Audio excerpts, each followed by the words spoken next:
up, what up, what up? Good evening, folks. Had to get on here. I've been planning to do this video for about a week now. Just been real busy dealing with all the stuff you got to deal with in the aftermath. You know, physical therapy, doctor visits and all that, as far as wrecks like this and other injuries go. But very important subject. Dealing with the medication, specifically the pain medications that you will be given after a major car wreck or major injury, period. The opioid crisis in America is crazy. Even when you consider where I'm from, like my home state, my hometown, you know, Gulf Coast native, Mississippi, 228 all day. I'm 30. I am 30, and I got classmates right now who are in jail or been in jail or rehab for opiates, man. At 30 years old, we talking people who are typically just now starting lives with families and kids, careers and all that. It's crazy, man. But I wanted to touch on this subject to share with y'all my experience, what I did to help deal with it, to make sure I didn't become one of those people addicted to it. Now, after my first visit, the day of the wreck, after my ER visit and my 4-day stay, I was like crazy paranoid, man. Like even when I was still laying in the bed and they had me on the shots that they were giving me and the pills. They gave me a combination of shots and pills to manage pain. But I would literally be in bed, and I kid you not, my wife would just be looking at me to the point where I'm shaking. But I was sitting there shaking in my mind because I didn't want to take it. No matter, I was shaking from the pain. So no matter how bad it hurt, I didn't want to take those meds because I'm crazy paranoid of it. This stuff legit ruins lives, man. But over time, I didn't get comfortable with it. I got more of an understanding that's what I needed at the time to make it through the process. Now moving on to being out the hospital and just on pain pills, that's when the real challenge began, because of course it's a little weaker than what they give you in the hospital. Especially my first ER visit, that was I forgot exactly what it was, but because I had a total of 3 different opiates during this process, but I forgot what the first one was, and I was only on one of them after my first surgery, which that wasn't too bad. It was manageable. That was easy to manage. Now it was after my second surgery, which I don't know if I told y'all before, but my second surgery, the pain was just completely on a whole nother level. I mean, like, I can't even begin to describe it, because I described the first surgery as a bomb exploding from the inside of my leg out. That was the pain. The second surgery was easily, I would say, 7 to 8 times that. So at this point, they didn't just change it, they gave me an additional 2 different opiates. They had me on Hydro and Oxy, plus the other one, which was also an opiate. And it was crazy, because my first day home, I kid you not, even on all 3, because I was under direction to take all 3, but take them in order depending on how bad it gets. I was on all 3, and I kid you not, the pain did not go away. By the time the pain went away, I was literally asleep. Like, it was literally like, feel the pain, feel the pain, feel the pain, feel the pain. Then I was knocked out. And I think part of that was because I actually turned the AC down in my house, because like I didn't want to feel anything. I got to the point I didn't want to feel anything in my body just because of how bad this pain was. I was like, I'd rather freeze and go to sleep. But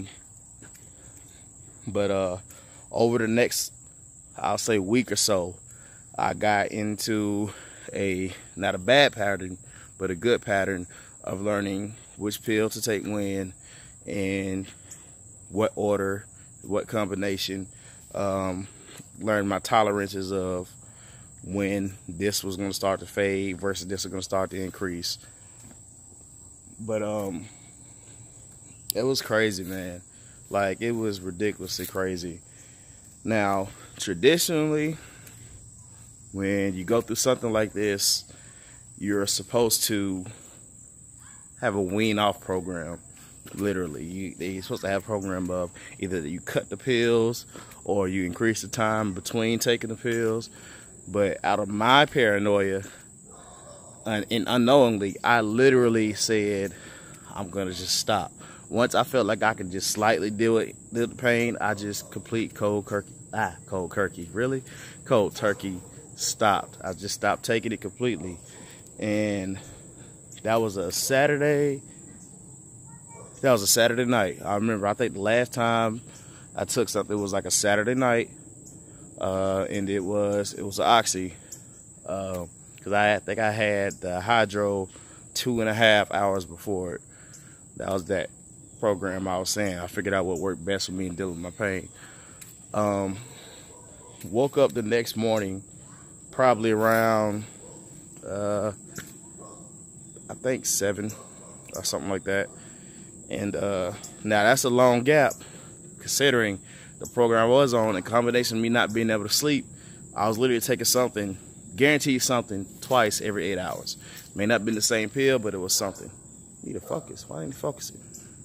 But yeah, woke up that morning and felt normal for the most part, but all of a sudden, out of nowhere, I remember myself watching TV, and next thing you know, I just start grabbing stuff. Like, I'm over there touching the couch for no reason, or not scratching, but just rubbing my arm in a certain spot.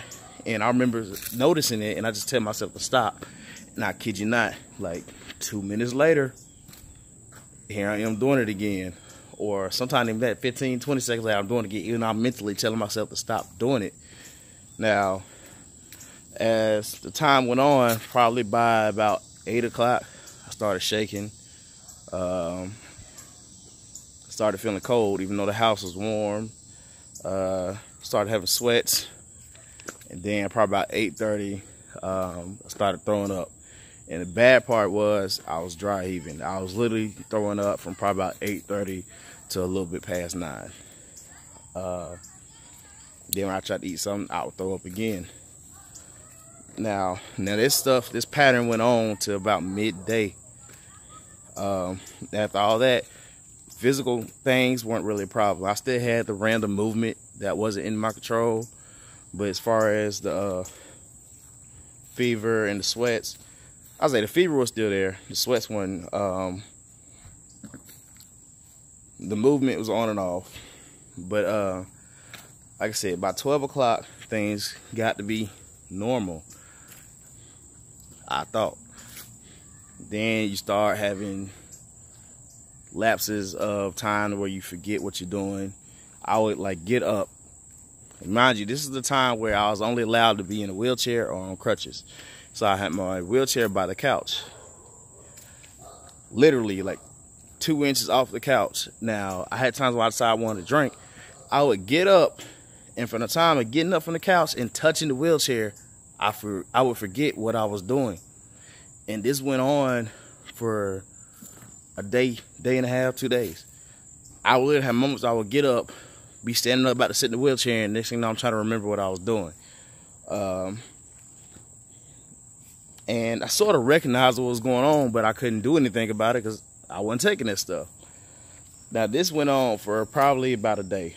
Now, later on, the next day, I started to have panic attacks. And me, I'm not naturally a panicky person, a nervous person, a scared person. I'm generally very calm and able to handle whatever's going on around me. So that was very new to me. And I remember I was looking over at my wife, and in my mind, like, okay, you're having withdrawals. Cool. Do something that makes you feel normal, that makes you feel good, but also makes you feel normal. So I slid off the couch with my one broken ankle, kept it in the air, and I tried doing push-ups. And I got to like 10 to 15 push-ups, and it wasn't working. I was still having like crazy, weird thoughts. And I remember getting up and going to our bedroom. Our bedroom has a full mirror in front of the closet. And I remember taking my shirt off and looking at my chest and watching my chest just go in and out. Like, I know I'm breathing, but my mind was telling myself that I was suffocating. Crazy experience ever, man. Like, experienced nothing like this. So I actually had to call my wife back there, and she had to, I kid you not, she laid on top of me telling me to breathe for probably about an hour and a half, 2 hours, because I was legit having a panic attack. Like, and she was looking at me like I would stop breathing because I thought I wasn't when I actually was, because I was thinking that hard about it. And she had to keep telling me to breathe, like literally when to breathe in and breathe out in order to help me focus. Now, like I said, I mind you, now, I've never experienced anything like this, period. Pain is something I deal with, but to be attacked from the inside of yourself mentally is completely different. I can't even imagine. Now, towards the end of this process, the second worst part for me was I started to have trauma-related dreams again. I would start to have the dreams of the moment right before I hit the tree. Now, mind you, at this point, I had them like right after the wreck for a week or two, but there had been a gap to where a month and a half, 2 months, I ain't have any dreams. But all of a sudden, when I stopped taking these dang pills, I started having them again. And the bad part is, it wasn't just when I was asleep. Like, I'll be having moments where I'm watching TV, and it's like I would blink my eyes, and I wouldn't be in my living room. I'll be back in my truck, going down the same road, and I would crash into the same tree, and I would wake up right before I hit the tree, every time. Not sleep. These pills are crazy, y'all. It's a big epidemic. It's a big problem. We have solutions other than opiates, but they don't want to do that. So that's what I need to cover now. I need to cover what I did to help cope. Okay, so after I went through all this process, the fevers, the shakes, the panic attacks, the forgetfulness, I was fine. It took me about 2 days, 2.5 days of going through this, but after that, I was fine. Until one day I was laying on the couch watching TV, and all of a sudden a level of pain that I hadn't experienced in a while started coming back. Didn't bump my foot or anything, but that pain in my mind was there. Like, no denying it, no fighting it. And nobody was at home, and I kid y'all not, man, this is one of the scariest parts, man. I remember arguing with myself out loud, looking at the dang pill bottles about whether or not I was going to take the pills, man. Like, that is crazy. I sat there and argued with myself. That's one of the scariest moments in my life, to argue with yourself about taking a damn pill that you don't need, but your brain is making you think you need it. That was crazy, man. So what I did to deal with that, like I said, my wife was at work. It's actually a friend of mine from church. I actually just reached out to him. I didn't talk to him about what was going on, but again, when you're dealing with these things, a lot of times what you need to do is expose yourself to something positive and something that's normal to you, as in normal, pre-incident, pre-accident, but make sure it's something normal but positive. And I had a conversation with him, And while I was having that conversation with him, it helped me bring my mind back in and back down to reality and helped me get under control of what was going on. The final step in this is the most important step, and it's the one that's hard for so many people to do for multiple reasons, is get rid of the damn pills, man. Once you're at the point where the pain is manageable, get rid of them damn pills. A lot of times these pills even come with this little tab that you put in the water with and it dissolves and breaks them down real quick. Throw them away. If I remember correctly, there's like numbers you can call to bring them to them or get rid of them. But get rid of them, man. Don't be that person that says like, well, it's cost me right now. Like in my case, wasn't working. Still not right now, unfortunately. But wasn't working. I'm like, okay, I'm a man, I need to provide for my family. So my thought was, you know what, I'll keep them and distribute them. I'm happy I didn't, but that's the thought process you're going to have, especially, no offense to any ladies, but especially if you raised as I was as a man in this situation. I wasn't providing for my family, felt horrible, it's depressing. I felt like that was an option. And pills stayed in my house longer than they should have, until I end up having the same argument with myself again. You know what I'm saying? So I advise y'all, the best thing to do is get rid of them, man. Once you made it through all that process, there's no reason for them to be there. Get rid of them. Reach out to people. Whether that's a friend like I did, a family member, a hotline, somebody, reach out to people, man.